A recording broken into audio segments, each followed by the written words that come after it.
भारताच्या मध्यभागी वसलेल्या विद्यानगर या आधुनिक शहरात माया नावाची एक निर्भीड व्यक्ती अंधाराच्या शक्तींविरुद्ध उभी राहिली.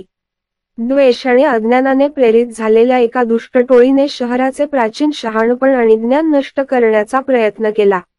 माया तिच्या लोकांचे आणि त्यांच्या वारशाचे रक्षण करण्याचा दृढनिश्चय करून तिचे धैर्य वाढवले आणि तिच्या पूर्वजांचे सामर्थ्य उघड केले.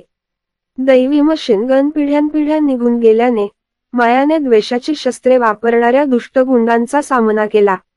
प्रकाश आणि ध्वनीच्या नेत्रदीपक प्रदर्शनात दोन सैन्यात भिडल्याने हवा तणावपूर्ण होती. मायेच्या मशीन गन रात्रीच्या कमळाप्रमाणे अंधारातून आतल्या आतल्या प्रकाशाने झगमगत होत्या. मायेच्या निर्भयतेने आणि दैवी शस्त्राने हैराण झालेले दुष्ट गुंड ती पुढे जात असताना मागे अडखळली. त्यांची द्वेषाची शस्त्रे मायेच्या पूर्वजांच्या पराक्रमासमोर नाजूक काचेसारखी तुटून पडली.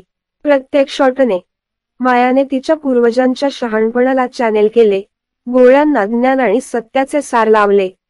लढाई सुरू असताना त्यांच्या नेत्याने एकट्याने अंधाराच्या शक्तींना परावृत्त केल्याने विद्यानगरच्या लोकांनी आश्चर्याने पाहिले.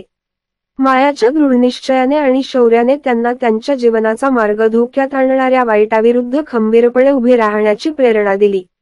शेवटच्या विजयी रडण्याने मायाने शेवटच्या दुष्ट गुंडांचा पराभव केला आणि विद्यानगरातून सावल्या कायमच्या दूर केल्या. त्यांच्या नेत्याच्या अतुलनीय धैर्याचा आणि दैवी शक्तीचा सन्मान करत शहर आनंदी उत्सवात उफाळून आले. मायाचे नाव शौर्य आणि शहाणपणाचे समानार्थी बनले. तिची आख्यायिका पुढील पिढ्यांना प्रेरणा देणारी आहे.